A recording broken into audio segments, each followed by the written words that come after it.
Recording. So yeah, it's working. Let's wait till Natasha return. I apologize. I will have some delivery at one point. It will take. Don't worry. I think we are right now very well backed on both sides. So if one drop out, other can pick it up. Anyway, thanks for joining us. It's already fourth session of ERI School of Mutation Iteration, which has a name. We have a situation here. It means that we have certain form of unresolved conflicts or something which we don't understand. And particularly in this iteration, I would like to focus from artistic perspective. This week, Mao was hosting very important panel on popular education, which was really very intense and brought us voices from different locations, like from Istanbul with project of academics without universities, or I forgot how it's exactly. So it was quite dramatic, from Argentina, from Brazil, moveless peasants. And at the same time, I definitely feel that particular art education have a certain features which maybe looks like similar, like in general academy, but at the same time crucially different.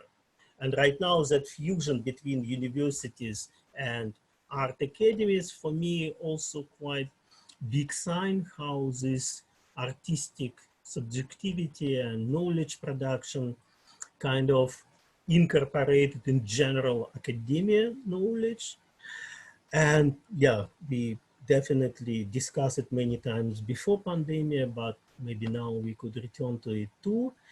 But today I'm very happy that today two collectives, and it's real collective. You see here Sabina and Natasha from VHV, who are actually not really guests, but full-fledged ERI members from the very beginning. So welcome back.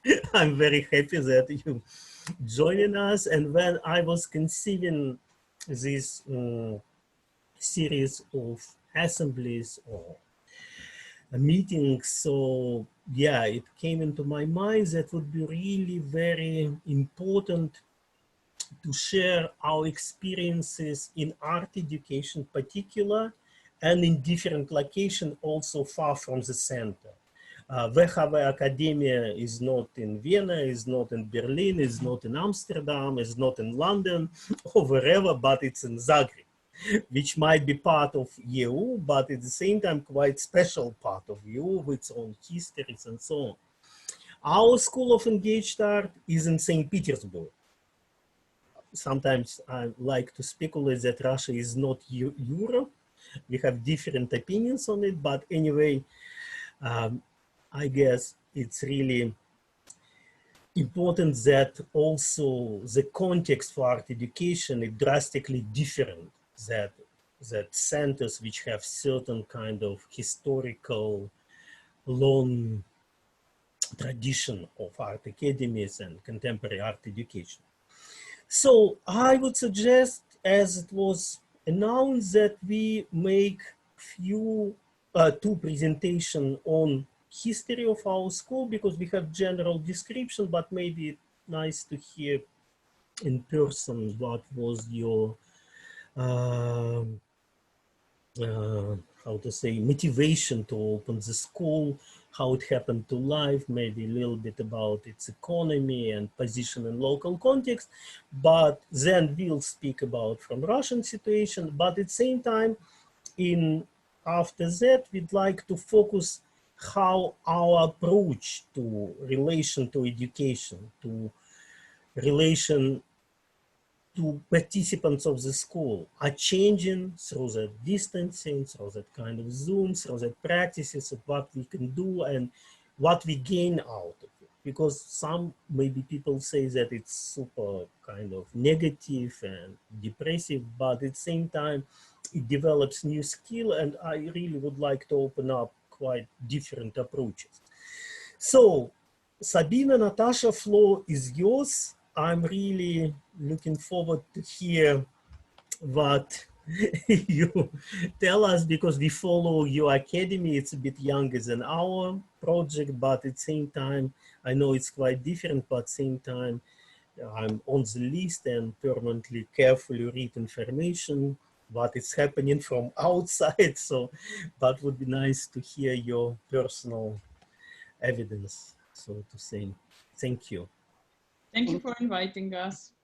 Thank And you. you're not invited, you are here. Yeah, Inevitably. invited. And thank you everyone for being here, and hello. So yes, I will tell a bit about the background, really, how we started with the academy and why and what was our purpose. And then we will open to question also that you raised, Dmitry, because it is really, we do have a situation, as you call this, and it's a challenging and interesting one. Yeah, so we started, I mean, for us, it was kind of, we work as a non-profit organization in Zagreb for 20 years. We run non-profit Gallery Nova. And for us, impulse to build institutions with which we started 20 years ago is always part of our practice. So that's maybe one kind of general, also one general remark on the background of this. But particular circumstances in which academy became our thing was around 2016, 17, when there was really huge right-wing backlash in Croatia. We got, and Croatia was, as you guys know, grappling with nationalism and the right-wing ideology and total problems with the historical interpretation and vision for the future. But at that particular moment, we had the Minister of Culture who was really political, historical revisionist in a way that we did not have in a public office in all these 20 years before. He was openly evoking and rewriting Second World War history, which is kind of one of the political debates, so to say. And this was a really scary situation. And one of the first things that his Ministry of Culture did was to cut the whole funding for independent media and to cut the funding for a number of small independent artistic initiatives like VHV is and like the network of similar or politically oppositional, similarly minded initiatives that develop over the 20 years or with different time frames and rhythms, and which is actually what made Zagreb cultural life and artistic production and conditions reasonable. So there was really kind of cleaning that off very fast. And in this occasion, we started the project. It started small, but then actually really developed with these political developments at the time.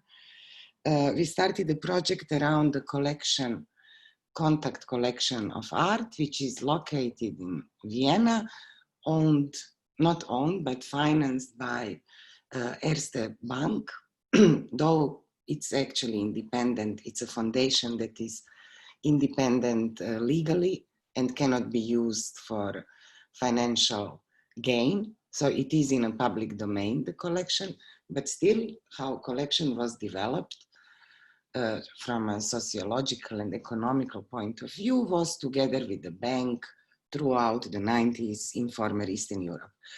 And Katrin Romberg, who is chairman of the collection, we co-curated an exhibition with her. That was the initial idea. Exhibition actually became then, in these political circumstances of heavy right wing, became intervention and sharing the funds and sharing the know-how and sharing the collection with a number of independent initiatives in Zagreb, artist studios, and in the end, we worked over kind of a year. There were something like 20 exhibitions They were called My Sweet Little Lamb, Everything We See Could Have Been Otherwise, actually, Što de Lad and Nikolai both you all took part in one of the episodes.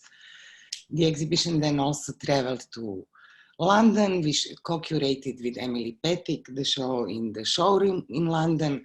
It was, in a way, it really created a movement, sustained local cultural production, very critically engaged with the collection and the history, and the collection itself is kind of masterpieces from 60s, 70s, from this very rich, critical, anti-establishment, anti-market cultural production from this region, to which we also intervened by kind of trying to imagine what would be ideal collection and collaborated with a number of artists. And this really made sense. This project in a way felt reasonable because we are doing exhibitions in Gallery Nova regularly, and this was kind of also a way how to approach. We found temporary a way how to approach exhibition also as a tool. And then we just wanted to continue with this, and this was impetus to think what would be a meaningful and reasonable next step, and we could continue to collaborate with the contact collection, which also then gave us funds to continue as VHV Akademija. And that's how we started. We thought it's no longer about display or working with the exhibition as a critical tool, but how to really sustain artistic practice in Zagreb in a context that you also, Dmitry, already mentioned, in which art education is extremely traditional, extremely patriarchal, extremely entrenched in a very old and outused formats. I mean, I'm generalizing now, but it is actually also the case. So we then thought, let's start academy. For us, we took this word Akademija, which is of course also questionable educational format, historical, that was also in 18th century always kind of paired together with the museum, which was interesting for us because we could work with the collection critically. And that's actually how the program started and how it looked like. So we had quite a good grant, which is, just a second, I'm opening this door, yes.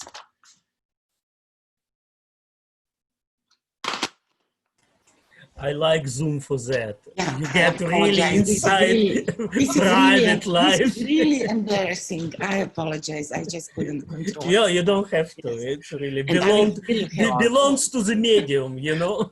Yes, I will still have to go once more. What we wanted to provide, because we were funded. Now I make a break. Sabina, please entertain for a minute. I'm back. Okay, I mean, one also element in terms of, you know, the importance of having an educational platform was also quite connected with the issue of context and the issue of history, and also issue of stories we want to have as a kind of a starting point for building an educational platform. Because something that was also happening at that moment where, let's say, you know, the funds were really cut harshly, and where there was also this kind of, you know, horror where you are like building something for many decades, and then you realize that it basically takes 2 months of, you know, like a really harsh enemy to dismantle it, was also the question of, you know, insisting that history starts anew. And in a way, the collection provided us also an educational tool of talking about histories in art, experimentation in art, that in that moment was really being deleted from any kind of institutional, you know, context in Croatia. Do you want to continue? Very good, Sabina, thank you. No, I could. I mean, I could. So we talked about so then we conceptualized academy as something in between this hierarchical model of academy that needs to be criticized, but also as a certain space of one of the few spaces in which experimentation and some kind of free-floating thing, in spite of all the streamlining of education, it is still possible. There are cracks for autonomy. And this was our starting point. We wanted to kind of enable for young artists also kind of break, to give them a chance to develop work at the moment, because we were targeting in a way people who are out of already artistic, but not necessarily artistic education, but out of education in these early moments when everything is still not completely streamlined, and in which they really could use support, some freedom, but we also enabled very collective situation. We had students in the first year, we had 8 students, 4 from Croatia, from Zagreb. It was important for us really to root this locally, and we were open internationally, but also really regionally in this former Eastern Europe, where the situation with artistic education is pretty much similar everywhere. We wanted the academy to be the locus of cultural production, to kind of give to really move with the production and support it without pressures necessarily.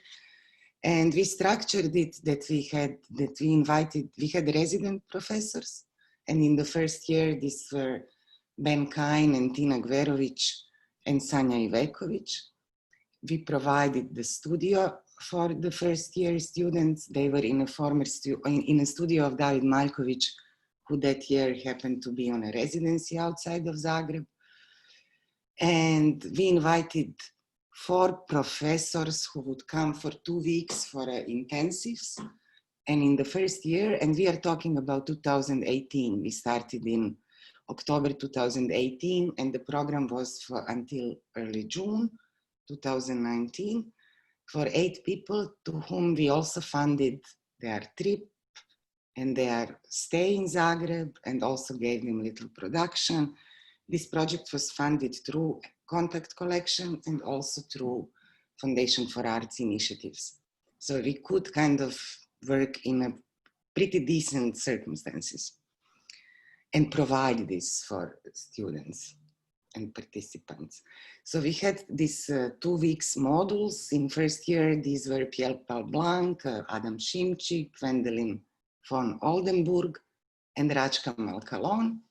And then we had really throughout the year number of interventions shorter with people like Želimir Žilnik, whom we mentioned today at the beginning of our chat, or public library, many local artists, Ben the Cure, many invited people who passed through Zagreb for a few days and worked with students. We also had one-on-one. So it was in a way pretty structured program, but also, and pretty dense. We also, for us, it was also interesting what changes in Zagreb when you bring some international people to spend longer times in Zagreb. It's not that nobody ever comes to Zagreb. It's also not a city with a huge circulation. We do invite people to come. So that we were observing all this, and this first year was very experimental. What was also important, we had evenings with VHV Akademija as a kind of public program. It was very important for us that it's not only closed. And there we did really, many of our guests did something, lectures, performances, screenings, whatever.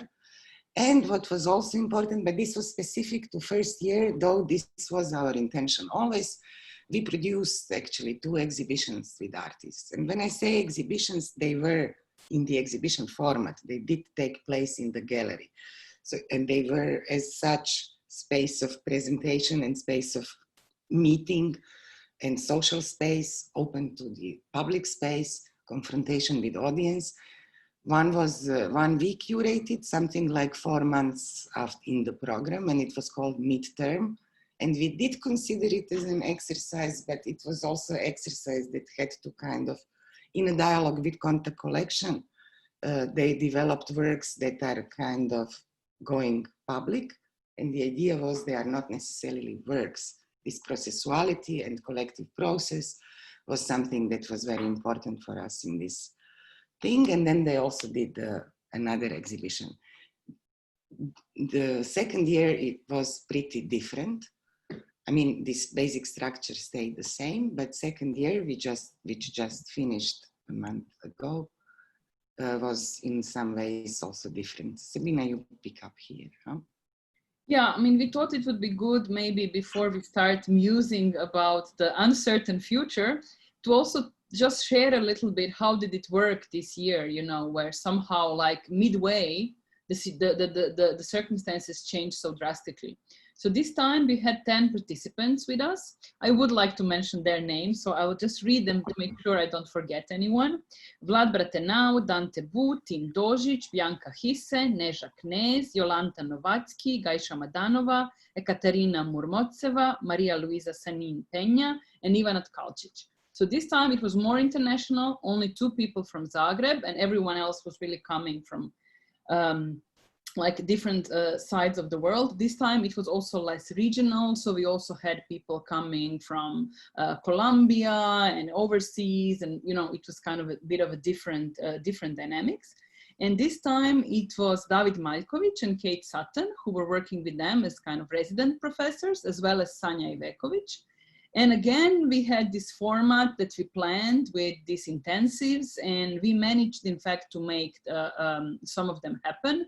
So Manuel Pelmuš came and stayed with them for 2 weeks. Also Banu Čenetoglu came and stayed with them. And then there was a plan also kind of ahead of San Di Alessandro, so DAR, the colonizing art architecture, was supposed to come. And this is the moment where kind of, you know, everything stopped in March.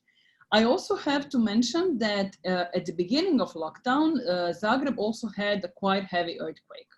So suddenly you really had this kind of double trouble, which was in a way making like all the spaces additionally fragile.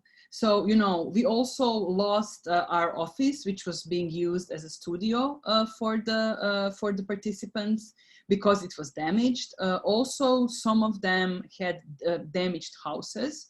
So suddenly this, where, you know, there was this impetus to withdraw and like, let's try to talk to each other from safe places of, let's say, kind of a private home space, then suddenly this space was also unstable.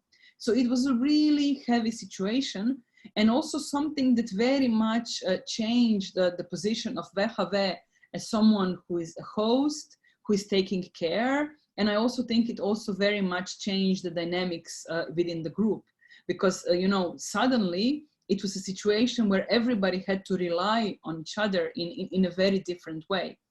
And of course, like, you know, in the first steps, it was really about this basic care. So kind of, you know, making sure that everybody has a place to stay and that everybody was safe, and looking into ways if people, especially after the earthquake, kind of wanted to get out and whether it was possible to organize it. We invested a lot in that in a way. And somehow, you know, like we thought that in that, the process of, how would I say, art production, or even kind of a presence of art, that it would go somewhere very far behind. But it didn't, which was really interesting. And I'm now also more, unfortunately, retelling you things from the second hand, because it was in fact Anna who was here in Zagreb with the students. So she was the one kind of leading and mediating and taking care of all these processes. It was really interesting how both the students like said, no, we want to talk to DAR, let's make it happen, we will find a way. So they did online, you know, their intensive, which was really productive in a way of also talking, because a lot of their work is also about structuring space, questioning ways of being together. So it came also really timely. And in parallel to that, it was really interesting that a lot of participants kind of started some initiatives themselves. So for example, Katya started having balcony exhibitions, and she hosted some of the other participants on her balcony. Dante started doing Instagram podcasts.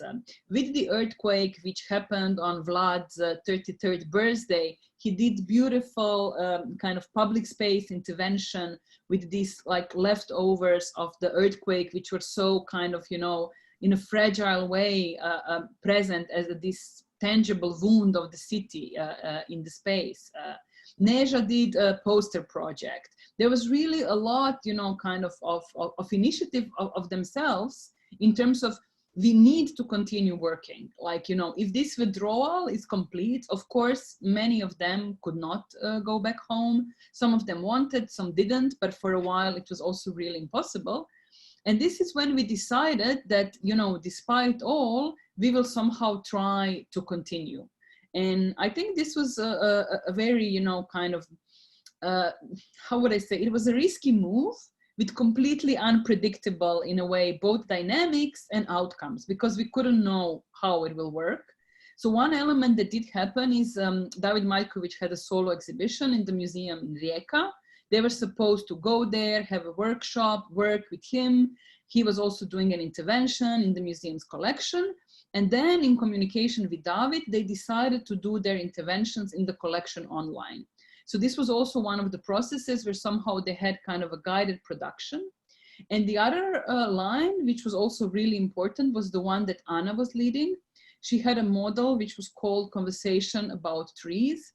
And somehow they decided that they will continue talking to each other online and also look for any moments which would feel, you know, like safe, open up even a moment of possibility to also get together. So they would just go for a walk in the park, or, you know, they would try to kind of, you know, get together as whoever could feel that they do wanna, you know, be on safe distance with people and so on. They were doing some visits, some discussions. And finally, they decided that basically almost within 3 weeks, they will do an exhibition in Gallery Nova, which they will leave closed. So in a way, they just used the windows of the gallery as a kind of a certain display, which was also making, I would say, this border, you know, which we kind of now had between us and the exhibition experience, kind of very, you know, tangible. And also they worked with references from some of the work, from contact collection, again, looking into this, you know, times where also there was a lot of experiments and works which were also dealing with finding cracks of making something happen, looking into notions of dematerialization, looking also, you know, in the issues of isolation. And it was really a beautiful project that they may happen all together. And in parallel to that, they also decided that they want to work on a radio piece, which was a kind of a format where they could do something collectively. So everybody would also be kind of, you know, contributing with the sounds that they recorded, which then they would kind of, you know, edit together. We had a collaborator here in Zagreb, Ljubica Letinic, who was very experienced with the radio format, who was working with them. So in a way, all these two formats kind of rounded up, I would say, the process. It's hard in a way to make, you know, a conclusion out of it. One thing that we did feel is that a lot of this was happening because these people, they already knew each other a bit. They didn't have a lot of time together, but they knew each other, and there was some possibility of also continuing some conversations and also kind of, you know, I would say an open channel of communication between them. And what we are facing now, of course, is how do we even start thinking about what to do, you know, for the next generation. So I think it's really, što delat is on the table, and I'm glad that we will have the chance to talk about it together. Oh, thank you for sharing these experiences. And there are many similar things, kind of common, but at the same time, there are some kind of different. So if any urgent question, because I pick up one question, who are the artists working with the radio project? It was all of the participants. Yeah, all of the participants were really working with Anna, and you know, they were kind of looking for ways also how to do something which is really also a joint project, because in this exhibition, which was in the closed gallery, they contributed individual works. I see. Okay, so as long as we don't see immediate questions, so I kind of start our presentation, which we share with Olga and Nikolai and Nina, who is also here with us. And actually, I would immediately pick up the line about that origins of the school, because, you know, to open a school, because, you know, Что делать was always a temporary educational project, which was pop up in relation to different institutions or self-organized. So, but you know, to start kind of regular program, recruit participants, take certain kind of responsibilities, you need kind of financial, you need economy. And unfortunately in Russia, as you might know, very few or almost zero possibility to get this support. And especially with our open kind of oppositional dissident background, especially in Russia, was very unlikely. And it happened that in 2012, we start first collaboration with Rosa Luxemburg Foundation in Moscow. And actually it was already kind of a problem because we are not registered in Russia. And actually that's also with whom you work, you know, this kind of physical, personal, you know, people sometimes, when we are not NGO, it was also quite blocked. So, but at the same time, we managed to persuade them that they should actually reconsider, at least in certain areas, that political education come together or through art education.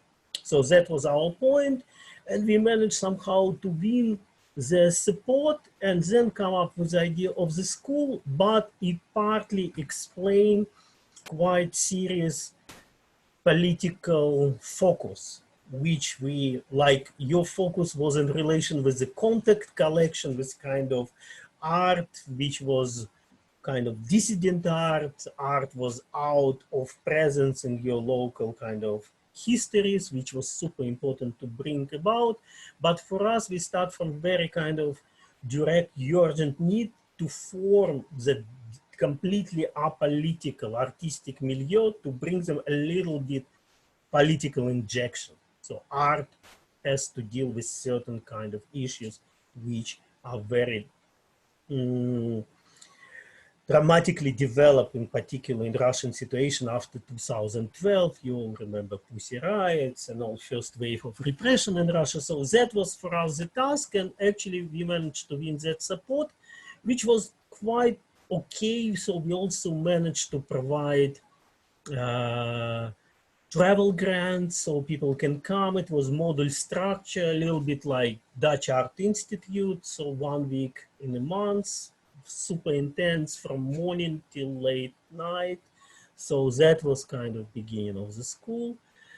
But unfortunately, after a few years, we kind of lost this support and have to operate with a little bit more complicated sources and much more limited than it used to be at the beginning. I would like to show you one short presentation, 3 minutes, which actually based on concept of our school kind of manifest and actually show some visuals, some faces, some situation. I hope it will be timely, but it has very interesting, very important text for us. So just, so I hope, can you see it? Yeah. Yeah. Okay, so I can also start. It's mostly kind of text work, so you can just read it, so to say.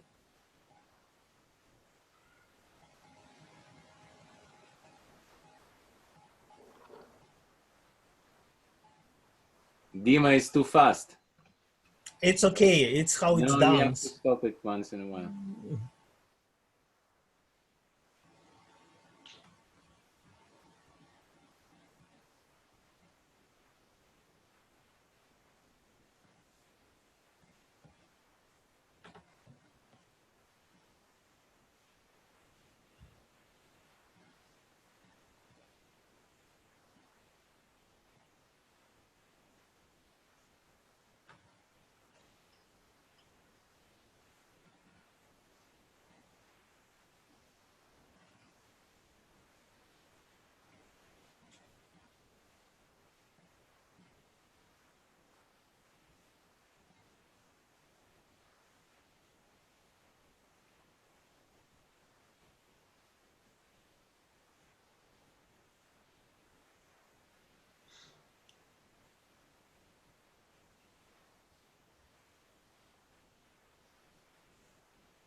So here was kind of basic, our text. I think we prepared for visible artifacts. That's why it has to be really 3 minutes, not longer.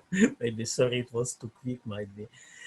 And actually, I'd like to, as it was planned, that Olga right now pick up the line and actually speak about some key methodology and development, how that methodology transforms through time. And yeah, Olga, please.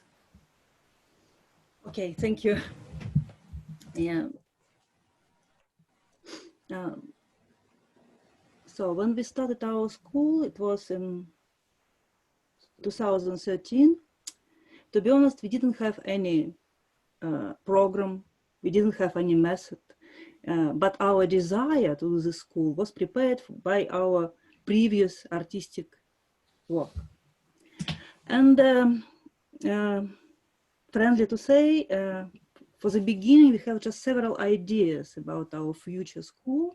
And yesterday, when I started to prepare this presentation, I counted four main thoughts, which we had from the beginning.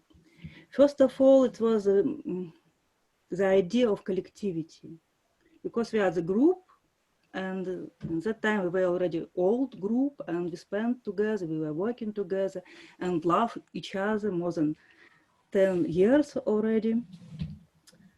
And we decided that we can share our experience with our students, future students at that moment. And second idea was that just from the very beginning, we decided that we don't want to teach our students. First of all, we didn't know how to do it. And at the same time, for us, it was boring to take the position of professors and teach. Give the knowledge. Give the knowledge. But we decided that we can learn together. We can learn together with our students. And but of course, we as tutors, we have some authority, and this is why we can choose what we can study together with our students. And I remember that our first generation, the first generation of our students were lucky, because at that time we were preparing the exhibition dedicated to violence. And this is why, for the beginning, we had this topic of violence, and it was very deep research. And but also Crimea conflict happened. At the same time, so it was in the air. Yeah. So it was, and second idea was. Second was our collaboration with school from Ukraine during Manifest, I guess. That was really very, very serious. And actually also was the concept of monumentality and actually anti-fascism and all that stuff. So, but it was completely kind of, for us, maybe more harder than coronavirus. When Ukraine was start and Crimea, that everything fall apart. So, but we managed to, for the only time, to bring 20 people from Kiev to St. Petersburg. Yeah, that was really very risky, maybe most risky things I ever done in my life. Actually. Yeah, okay. That's true, yeah. Yeah. Then third idea was activism and leftist ideas, and for us it's just basis. And the idea number 4 was that we believed that art can change the world. Yeah. And with that 4 main ideas, we started to practice our school. And it was, and it is very live process, because we are growing up our school.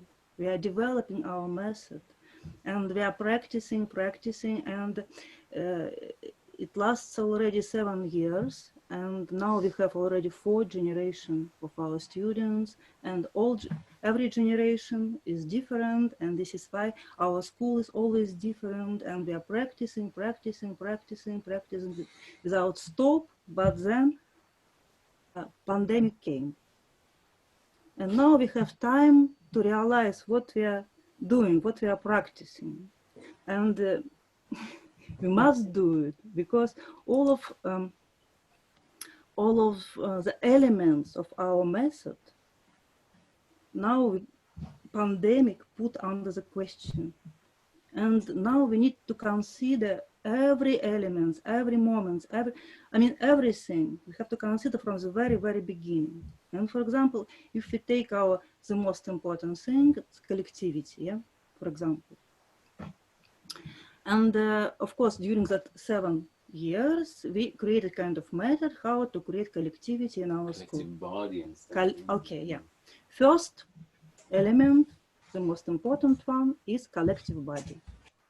And before pandemic, it was like, in our school, we start with collective body. Collective body means that in our school, inside our school, we want to overcome the alienation between people.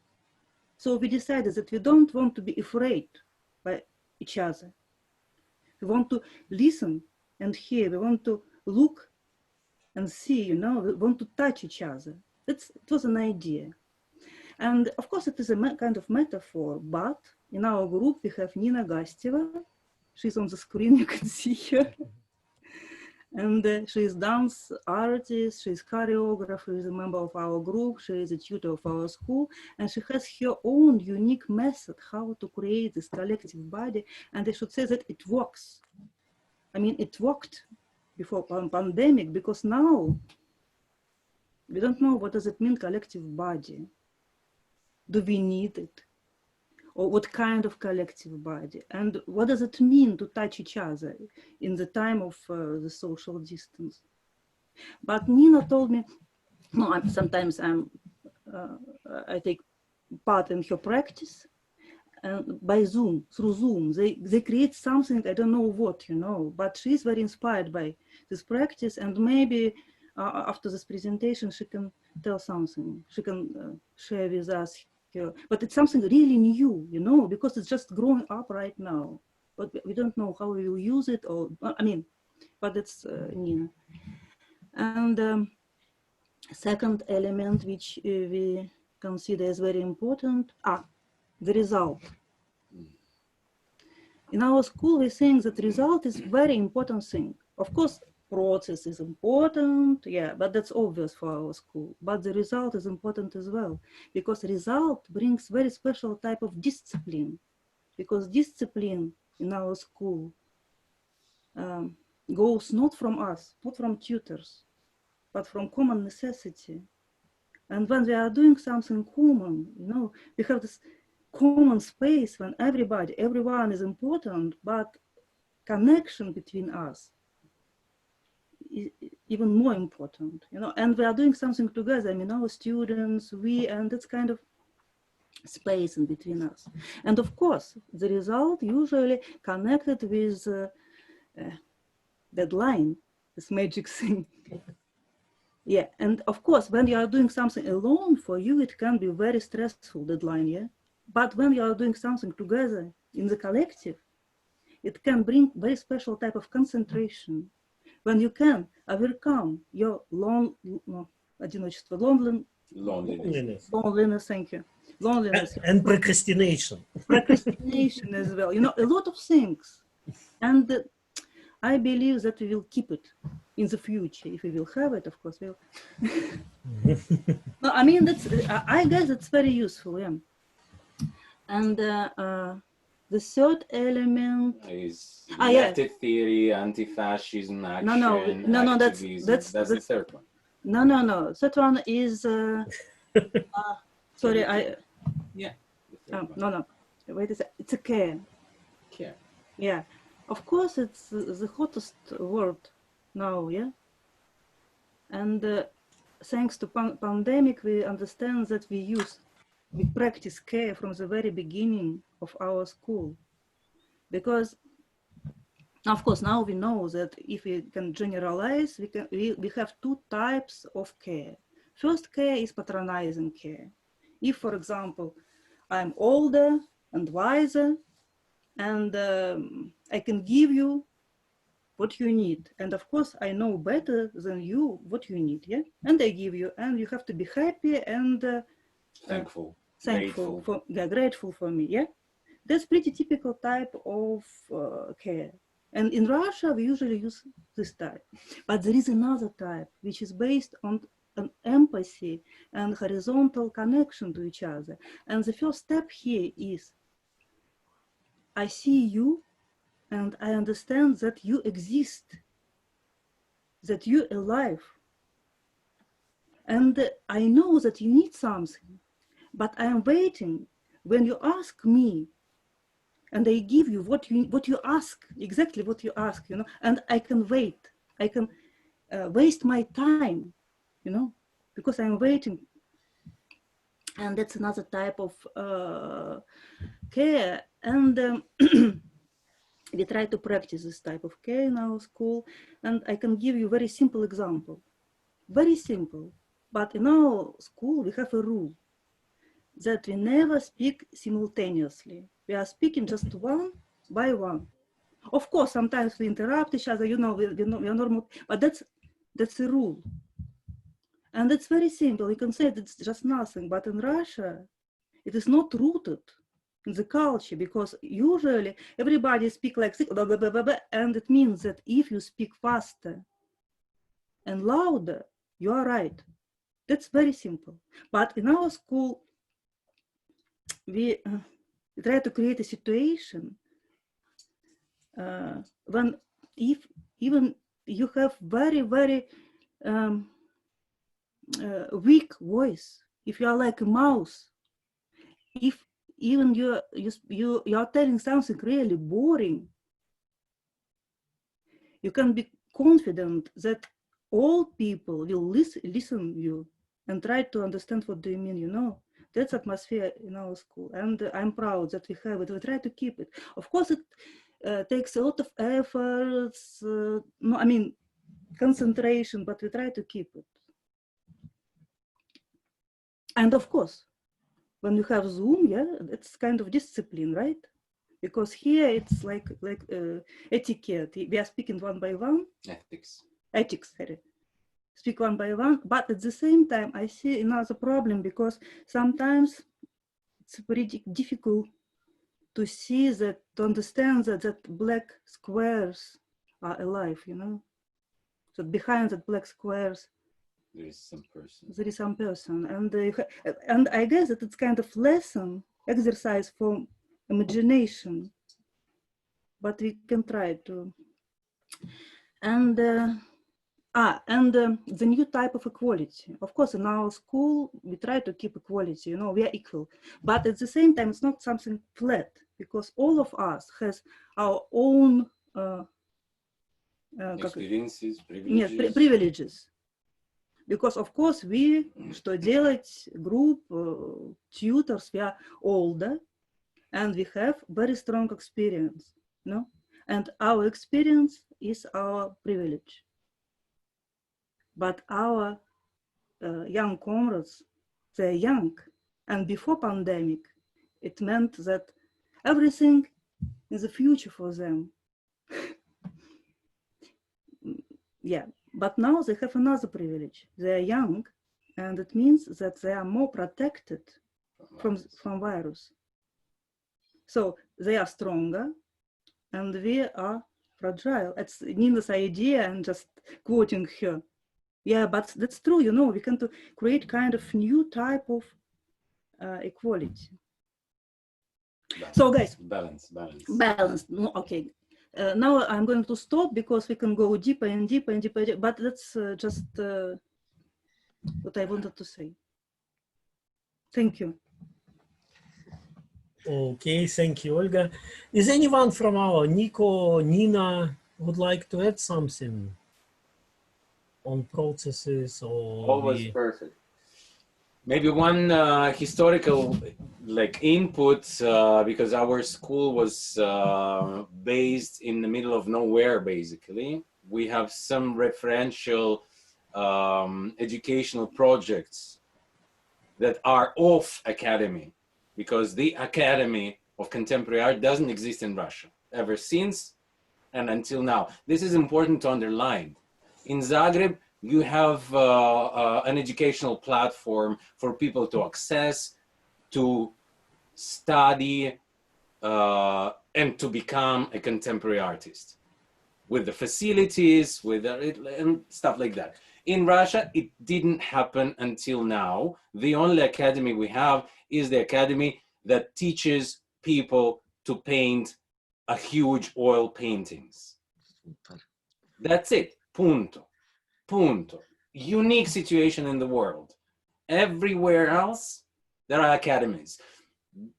So we come out of this context, and we have to say and underline that alternative educational processes and projects existed in Moscow, mostly in Moscow, in Ural, in Samara, here and there. They popped up, and they still exist. And among those schools, the most like driving power is to uplift your professional skills on the level of becoming a contemporary artist that sells their work in the galleries. So this is the career-based kind of development of the artist.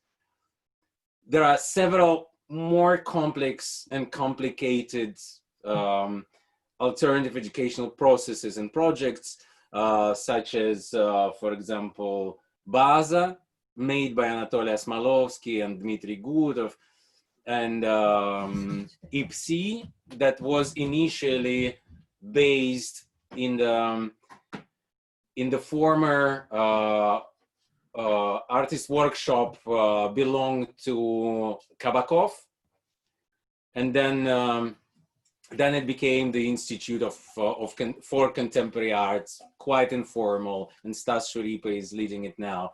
So like several like really ghettoized initiatives. So in St. Petersburg, nothing at this large level happened, but initiatives from the 90s were quite pedagogical. Even like being together was a pedagogy, like drinking together, having your essential time, spending your life away was essential to become an artist. So we kind of captured this idea within us, and we tried to inform ourselves from the beginning of existence of Shtodelets. Basically, we started our pedagogical experiments from 2006, which we existed for 3 years only back then, as a group, as an artistic group. So we gave an importance of educational, pedagogical, alternative processes already back then. And our school became somehow an apotheosis of our practices that we started already far beyond that. So yeah, so just to give a little bit of context to that. Nina, yeah, please. I'm sorry, my English, yeah, and I just want to maybe share with you very simple exercises, because during the pandemic I try to problematize.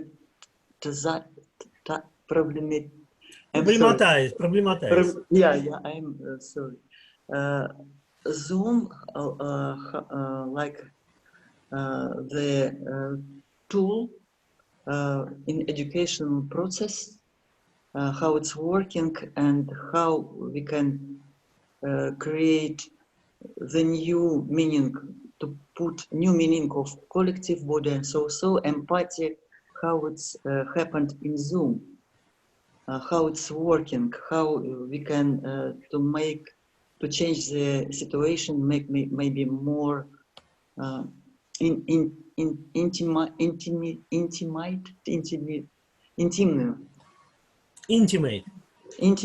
yeah, to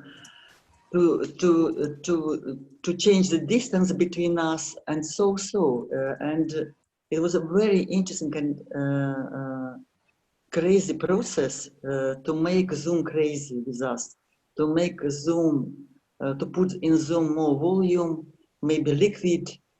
And in the last time, even students say that the Zoom become liquid, not like you see. And we see some positive things in Zoom, because the matrix that we see, it's a horizontal type of, and we see that classical education is, we never see the faces, we always see back and see the professor or speaker face, and now we can see the reaction and when somebody wants to say, it should be switched on the microphone. It's a very interesting movement before speaking. This movement can to change the speech when you just put the microphone, because it's a magic things sometime in discussion, and so many so delicate small things to change everything. And I can talk about Zoom more and more, but I don't want to spend the time with my articulation English, and so I just want to make me to share with you, if you share with me one exercises, just to switch off all our microphones, and then to choose one of the square, one of the volume, and just to talk without words, because this will be not listening, just talking with person that you choose. For example, for 3 minutes. Let's do it.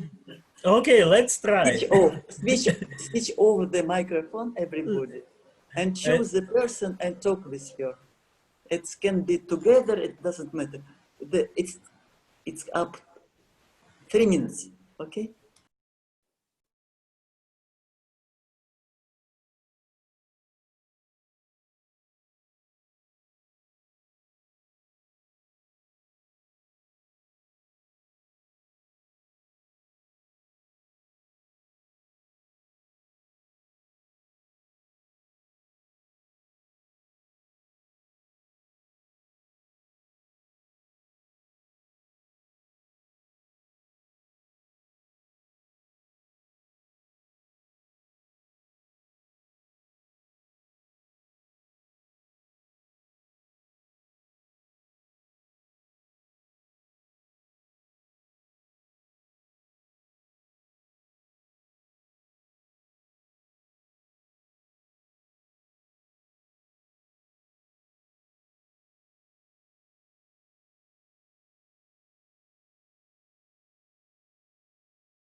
Okay, we don't ask with whom you talk, but it was really nice. Thank you, Nina. Yeah, that's kind of modest experimentation which we do, and sometimes unmute is really very, very, for me, it's kind of sad, you know, very sad. So So, did you talk in your own languages or in English? I'm curious about this. I talk in Russian. I talk in And me too, yeah. In Yeah. Russia. Yeah. And you? From heart Not to Russian, heart. but yeah, In Turkey. Yeah. in Turkish. Me in English. Me in Actually- English too. Oh, you wow, look at those. Maybe But- because we were not talking to each other. I could address anyone. No, I talk with someone who doesn't understand Russian, but I talk in Russian. Yeah. It also creates kind of weirdness, I But would I say. think this opens up so many questions about this Zoom, which are really, I think, becoming very urgent, you know, today, because I have a feeling like this pressure of Zoom is also about efficiency. You do have a feeling that it was done, like how to be most efficient. And this is what I loved in your video, Tenderness, and also in, I don't know if you had a chance to see the play in 3 parts that Force Entertainment did on Zoom, where in a way they were also really trying to capture this kind of effort to kind of escape this productivity. So, you know, like just to be on Zoom and kind of not do anything and still be together without, you know, these pressures that once you are there, you have to be concentrated, you have to participate, you have to somehow be full on. And I think this is also one of the worries, you know, when we are thinking, oh, shall we switch to digital or not, and so on, and we are really kind of reluctant, is also that we are so worried that all of these times of togetherness, which are in fact non-efficient and not productive, and so much comes of it, is kind of killed, you know, by the meeting. So this was really nice for me as kind of also encouragement of how we can find different ways of also, yeah, just turning it into something else. Yeah, but I would like actually ask you a question, because you actually pick up what Zenia in your told about the choice of language, because for us it was also kind of, I don't know, there is an echo, or maybe, yeah, maybe Nina was. Yeah, so because for us it was quite difficult, because on one hand, you know, we are quite international group with a lot of issues which much more bigger than local, or translation between local and global. But maybe it's Russian situation where, yeah, frankly to say, if you do something in English, you are limit your audience very, it's big filter. Also, we have political filter, because actually people, actually I forgot to say that, I don't know if it's open information from your side, but I would say that actually we accept to the school almost everyone who apply.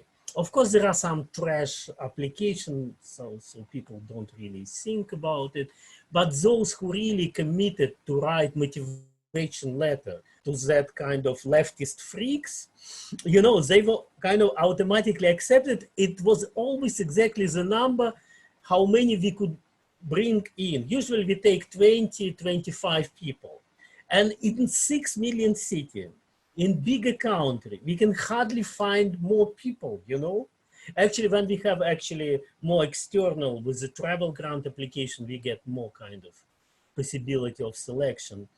But at the same time, yeah, so it really, for us, the choice, and especially translating this knowledge into Russian, which we actually collect and actually translate it into local situation and backward, that for us was important. But your academy operates in English, and you have a lot of that kind of combination between local participants and international one. Yes, and this Could you comment on this?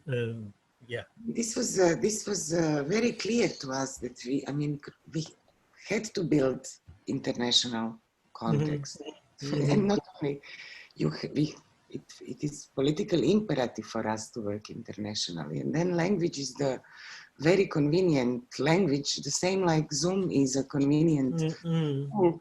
And I mean, when we spoke previously about Zoom, I do really suffer sometimes from this Zoom fatigue. But every tool that we have at our disposal, we should use it and use it creatively. And that's for us also. English came easily. And also, I think it's maybe nicely kind of digested in, there was a model that David Majkovic and Kate Sutton were doing, which was called Perfect Peripheral. And they were also very much looking in the position of Zagreb, you know, where on one hand, Zagreb, as you were also mentioning, has some histories, has some connections, also has, you know, also now it's not so difficult to access it and so on, but still, it's also really away from, you know, any kind of, how would you say, like burdening dynamics of the art world, away from the market, away from, you know, kind of precious there. David was also talking about how certain, you know, like boringness of let's say, a scene, which has its moment of vividity, but, you know, like if you're looking all together, you can't say it's a super dynamic situation. That also in it, we thought we could kind of, in a good way, balance, you know, like, that we could offer it as a space also for international context, which was really politically important, but then in a way that we could also kind of, you know, profit a bit from this position that Zagreb is in, but we never wanted to do it only locally. You know, it really also felt important for the people here to have this connection, to share experience, and also to be engaged in this moment of collectivity with people who are coming with different contexts. You know, this felt like a very important, you know, element, because especially since with all these kind of, you know, nationalist obsessions, and also, you know, this kind of periphery of Europe, turning its back to anything that it's more east, not caring about the region or whatever, this moment of internationalism was really also kind of politically crucial, but also in terms of what kind of, you know, exchange and what kind of, yeah, like kind of possibility of collective experience we wanted to build. Thank you. I think, yeah, we are on perfect periphery. So, I mean, in Russia, but yeah, it's quite completely different context. But at the same time, I also feel that among us and among our participants, the main problem, because when we, you know, we have amazing developments, because this time during pandemic, we didn't have our regular recruitment to the school, but we have a special course, we call it Laboratory of Post-Soviet Relearning, where for 1.5 years, for 3 semesters, with kind of large group of people, we decided to dedicate our efforts to reconsider, and especially with a group who has no life experience of living before at socialist time. So 30 years ago, we decided, oh, it makes sense to check, because we still feel that we are trapped in many ways, officially, on every day, in certain kind of old patterns, and which we still cannot decode completely. So, and they really tame us in many ways. And it was super interesting course, but when pandemic started, we found out that the focus of actuality and possibility to work on certain topic was completely kind of vaporizing. So it was completely kind of disappeared. And luckily at this semester, we worked on the topic of hauntology. You know, we call it applied hauntology. So we all kind of obsessed with the ghost, you know, and from Derrida to nowadays, how that ghost can communicate with us, how we communicate with ghosts. So, but then that ghost started to mutate. So virus came and that ghost transformed into something else. They also start to be, so that's how we actually build kind of a bridge between that topic of post-Soviet hauntology and new topic of that kind of dramatic mutation with the open end and completely in limbo, as we also suggest as a topic of this dialogue. Do you feel in limbo, or you feel more kind of oriented. Well, I don't know. It's hard to say. I mean, I think that for now, in terms of VHV Akademija, that we are kind of taking time, that we just felt that we couldn't, in a way, it was too hard to articulate somehow the next step. And one thing that I think was also quite an obstacle, and I'm very curious. So this, what you're talking about, Ghostology, you did this online? You know, we started Hauntology at beginning of semester in January. Oh, so, okay. but actually we'll finish previous semester where we already start to develop idea of the show and personal walks around this topic. And then in March, we were completely, actually, we had a retreat in one very nice space close by St. Petersburg. It was my birthday. We were skiing and going to sauna. It was really amazing. There was no single word about virus. It was 1st of March, you know. And then we were almost planned to return to this place and start to shoot, and then it becomes impossible. And then it, frankly to say, I'm really proud about your students, but I would say our group was much more affected personally. So it was really, really very hard. And what Olga mentioned about that kind of caring, so and Nina, that Zoom session was more kind of psychotherapeutic session, you know, a little bit. That's how it felt for us also. This was really a lifeline in a times of lockdown, which looked like, I mean, we all know we don't have this experience. We could have predicted what might have happened once. It was unprecedented event. And no, we also felt, I remember when we had first Zooms, there was this relief, sense of relief that we can talk in big numbers. But very soon this became something else. But this, what you were talking about, for us, it's really how your group was constituted through contact in person and through certain process, and then it's developed through digital platforms. That's how it was for us this year. But when we are now thinking how to continue, we are very reluctant. I mean, it's really hard for us to take a decision, and this is what Sabina says. We are kind of taking this time to think a bit, because of course we can imagine to transfer the program online and continue with our kind of modules, and this was that it lasts for 7 months or 6 or 8, that it has between 8 and 12 people, and that it is intense and really sharing. And people were coming to Zagreb, and we are now thinking, shall we try to have one moment of collective spending time, which would limit us geographically very, very much, who can travel and who cannot travel.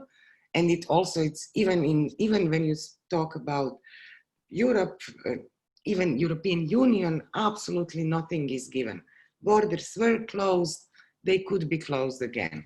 Or even if it's not about borders, there are million other obstacles, because our physical mobility is really limited, and it's not possible to plan. So we are very reluctant to take this leap to continue with Zoom, or counting with the moment of group getting together and getting to know each other. So we are thinking of possible other ideas, how to provide this notion of care that you were mentioning. In a way, this is really important for us. When I was talking about conditions that we wanted to provide, this was really kind of impulse to provide and to share, to make possible something that we collectively use and constitute and come up with what it is about and for whom, come up together with what, how, and for whom questions, actually. And this we have to figure out how to continue doing that with how do we continue collective life? It's a question for education, just like for everything else. Yeah, I'm really curious also, Olga, you were mentioning that, you know, did you test more, like even possibilities of, you were saying how you didn't want to teach and how in a way you wanted to produce a non-hierarchical situation. Is it possible within this format? Is it possible to have like a truly collective moment without hierarchies? No, I believe yes. Yeah, and now we are thinking about our new school, and but I don't know how it will be. But maybe we will take, because now we have an idea that maybe all together with our students, this time participants, better to say participants, of course, but usually they call themselves like school girls and school boys, because we are school. Yeah, and this time we will have 10 participants, and we decided to give them very very small stipend. Mm-hmm. Yeah, because now they really need some support. Scholarship, yeah. Yeah. Stipend, okay. Yeah. But you know, actually, And yeah, and the idea is that maybe all together we will do a kind of play, or maybe it will be film or something like that, you know, but it's kind of structure when everybody can create something, I mean, their own part, but all together it will be something, you know. But now we are thinking about that. I'm not sure that it works. Yeah, Jim. Yeah. I would like to add, so we decided in this situation because, frankly to say, we plan after that laboratory of post-Soviet relearning, we re-actualize, make kind of a regular school, maybe with more kind of experimental schooling and deschooling, whatever you like. But at the same time, yeah, that was crucial moment when we decided that we can't make new recruitments in September, but we announced a new program, which actually also related to ERI, because we also call it School of Mutation. And actually for this program, we make a public call, but compared to your situation, we are decided to make it open mostly for local people and be open to the situations that, for example, right now in August, we can do something live, we can meet, we can touch each other, those who want, those who can't personally, because officially it's possible. So they can join and combine that kind of offline and online modus for people not to segregate and not to exclude, because you know there are also, like everywhere, many young people COVID dissident and other opposites, so completely paranoid and can't get out of house, even young people. So we have to respect both, I would say, that our position. And at the same time, as Olga mentioned, we decided to also redistribute some resources, very symbolic one, but at the same time in Russian situation it's something, and to invite people who'd like to also research that situation in limbo, how they mutate. And that will be our program for next half a year. And we'll see if sometimes we go offline, sometimes we be possible to meet in person. So yeah, something like that. But same time, it's more kind of laboratory practice oriented stuff when we develop certain projects according to their own need and imagination and practices. So they're very different people, and actually maybe also bring us to discussion what we consider how art change, because we teach some discipline which we call art. You kind of very precisely explained what stands behind that politics of contact and collection and kind of histories of Eastern European art. But in our situation, we have to maybe come from more mixed up convention like dance, theater, sociology. So they all not necessarily have strong artistic portfolio as a visual artist, not at all. So, but at the same time, Just to add, yeah, please. was Yeah. also the case. I mean, I spoke about this artistic impulse, but just to avoid misunderstanding, and sorry to interrupt you, it totally was about different disciplines, and not even disciplines, different praxis coming together and making moments of collectivity. This is absolutely crucial and has to be continued somehow. Yeah. Can I ask you Yes, please. a question? Whoever Yes. who wants to answer. I mean, Yeah, I think we absolutely have to open the floor, so everyone is welcome to. Yeah, no, it maybe. came back to collectivity, and for the last 2 years, I'm also running a similar program in Istanbul with like young artists and researchers, and collectivity is in the middle, and a lot of disciplines are involved, and we provide a space and a lot of infrastructure. I realize, You're a sorry? little bit hang, so your connection Okay, a little bit low.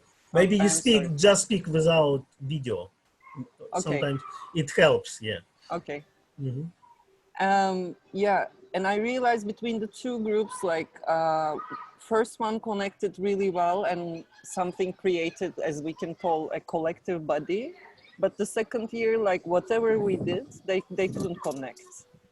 It was more like everybody is doing their stuff in their own corner. And I was wondering your experiences, like, is there a fluctuation between different groups, and for how long you accept the group and how frequent they change? Any tips and ideas about not being seen pushing them, but yeah, sort of like poking this collectivity, or at least friendship.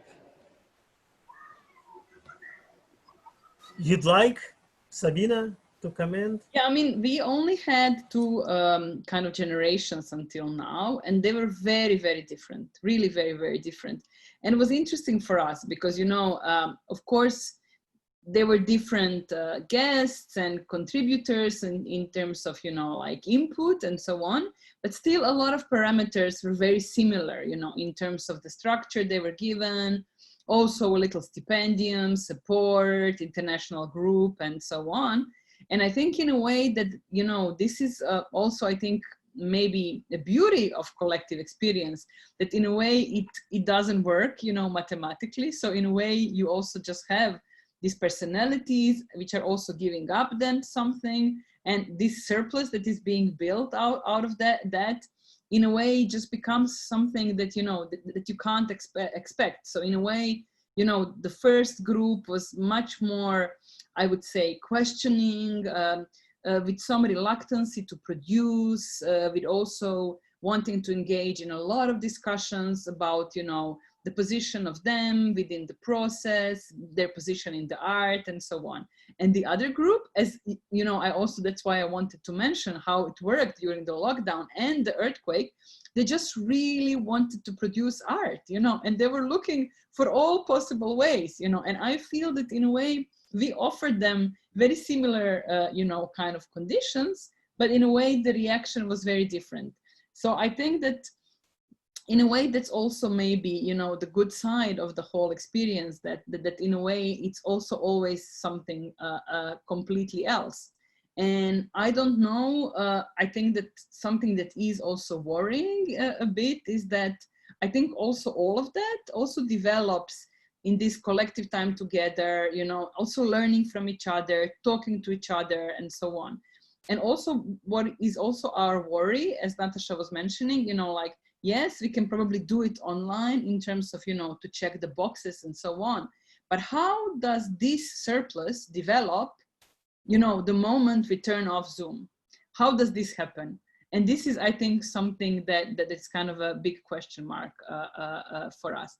But Zaino, so we had only 2 generations, so not so much space for No, I know, us too. I mean, yeah. we finished 2 terms and we decided wait until January for the 3rd term to see where the chips will fall after this COVID situation, because we really want them to share a space. Yeah. And how was it with you, Stodelac, in terms of this, the different dynamics with different groups? Olga, do you want to say? something? No, just the same, you know. I remember our first generation, they were like, wow, but I guess that everything depends on time, you know, because our first generation was, Dima told already, it was war in Ukraine and our protest war, and everybody was really involved in activism, in social activity, and yeah, they were really strong. Second generation, as you mentioned, yeah, they really wanted to make art. Yeah, guys, you remember, yeah? Do you agree? The third one, wow, the third one was, oh, yeah, they were, no, they were like This will be on YouTube, you know, right? yeah. Right. Oh, Yeah. They were like our family. They decided that we are their parents, no, kind of. Not Nikolai, like brother, of course. Sister. Sister, sorry. Yeah, but it was another type of collectivity, family, like kin, you know. And yeah, that's. But I'm very, I really like it, you know, when every time something different. But I agree, and actually for me it was also surprising because under the same condition, in 1 year you get completely another kind of constituency. It's a little bit strange. I also speculate maybe the dynamic of Russian political life, which is really kind of a little bit up with certain kind of hopes and then completely kind of desperate situation maybe creates that kind of differences. But also back to Zenia's question, that actually in Russia, what we produce and maybe our, let's say, main goal or possibilities, we not really, and maybe it's our also a fault. So because of that kind of concentration on collectives and community, we actually more kind of focus on that contribution to kind of social texture, so that actually our graduates stay inside tiny communities and create their own spaces, continue to do some different things, maybe outside of art, but at the same time, new collectivities within. Yeah. So maybe because that maybe it contradicts, because when Natasha was speaking about the possibilities of internationalization of that local hostile nationalistic scene, which is also true in Russia. For us, it's very important to create that, I don't like this term, but certain kind of autonomous zones where certain possibilities where LGBT people can feel completely free and absolutely equal. Other kind of different type of personalities feel possibilities to say and create something, which otherwise they don't have. So that for us also it's creating not a safe space, but at the same time the space for them to survive. And that kind of basic things which we feel committed. And yeah, so then again, as Natasha said about the beginning of pandemic when art was withering away. So we are sometimes have to wither away art because of that kind of external pressure where many more important things, but at the same time, inside this community, there are very important artistic articulation, which we are really proud of. So, yeah. You wanted to say, Nico? Yeah, just a little bit of another experience, because we have this sister school in Italy that me and Alessandra are kind of dealing with for already 5 years plus. And it's also like kind of self-education sort of project, alternative pedagogies, locally and translocally and internationally developed and based with other constituencies all over the world. And Sabina and Natasha, you were experienced that in a hard way. And we can say it's kind of like it was going in parallel, but on its own realms, based in the south of Italy, dealing with the questions and local struggles, but also trying to engage with the people who are engaged with the same struggles, but from other perspective, from the global perspective. So inviting artists who are dealing with LGBT migration, land protection processes, they would come and teach. And we will bring the group of international people, activists and artists together with the local ones to experience or build something, or like really get engaged with the local communities. How did the virus affected this? It stopped everything. Basically, we could not continue in 2020 to develop anything tangible as we were, and our method required to get engaged bodily and like being present with those community and correlate in a very, very, very tangible, basic way. So we would bring people, architects from Berlin who would build something on the land for the sheep flock. Or we would bring Fernando Garcia Dori, who would think how to bring the sheep flock and to get engaged with them on the land. It's not possible any longer. All the communications, all the local communications are like disengaged, dismantled. So it really became a problem how to get a self-education process together to really acclaim and reclaim something politically and very practically. Right now, this whole program became a songwriting, a sounding together being distant, and reclaiming the anti-fascist songs from the trans-European lands who were like really surviving the fascism and fighting the fascism. So we are reclaiming the cultural history, but distantly still.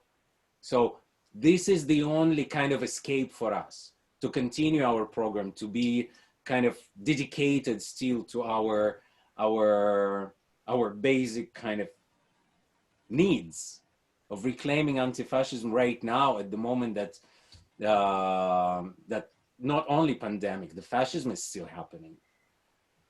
So yeah, only more, unfortunately. Yeah, more and more. Exactly.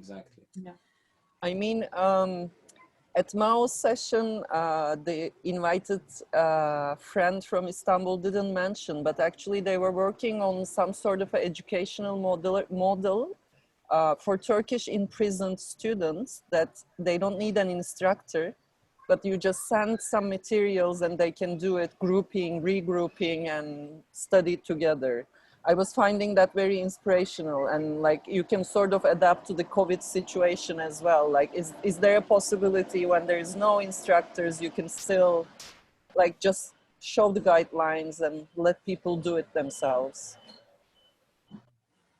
I don't want to be gloomy when we are slowly Yeah, but I think that somehow we also have to be aware, and this is where I think it's important to, you know, like think of these formats which in a way somehow happen despite all, because I think that of course that COVID has, you know, many layers, and of course that, you know, this what we are talking about, traveling, getting together, touching is one layer, but in a way, of course, and this is where all the, you know, kind of right wing and fascist and rise happens, and we know what it goes together with. It goes together with the economic crisis, no?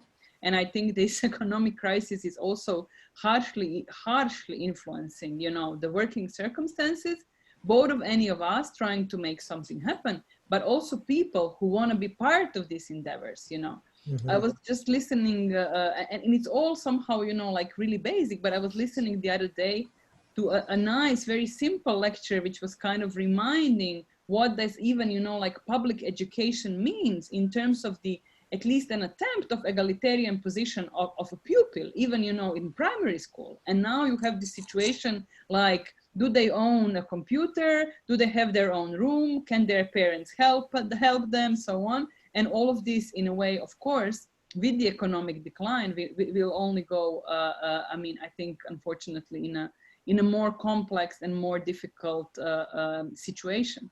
So I really love this, Nico, what you were saying about the anti-fascist songs, because it also, I mean, it just feels like a spark. And in a way, I really feel that we somehow need to preserve like all the possible spark in this moment. Whatever it takes and whatever we still have, like, this is ours.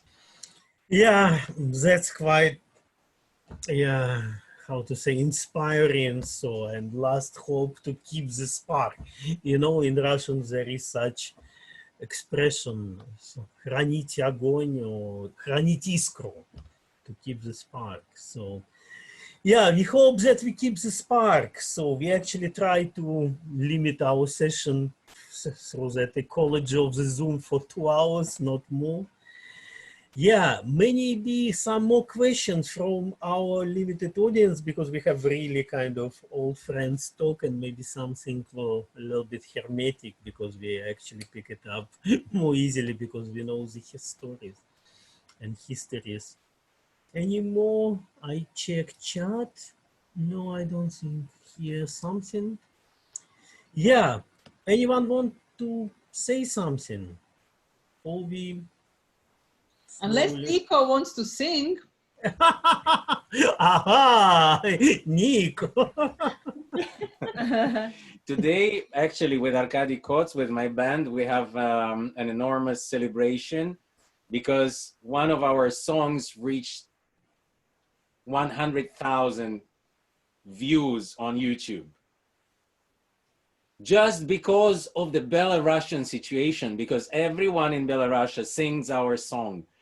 And which actually not even ours, this is our translation of Estaca by Luis Llach, who wrote this song in 1968 in Catalonia against Franco. So like these bridges that always needed to be built between cultures, between languages, but with the same reasons, to fight fascism, to fight capitalism. These are incredible things. I can share the link. Yeah. Please do. Please. Okay, then thank you everybody. It was lovely to see you. And yeah, it was absolutely, absolutely. Yeah. And yeah, we'll hopefully meet again. And Again. yeah, We meet again. Yeah. We meet. Yeah, We yes, sing yes. together. Yes. Yeah. Great to see you guys. Yeah. Thank you. Thank you, Dima, for this. Invitation. Yeah. For inviting us. Okay, guys. Yeah, it was really important. Bye. Yeah. Ciao. Ciao. Ciao. I'm stopping recording. Yeah, and saying goodbye.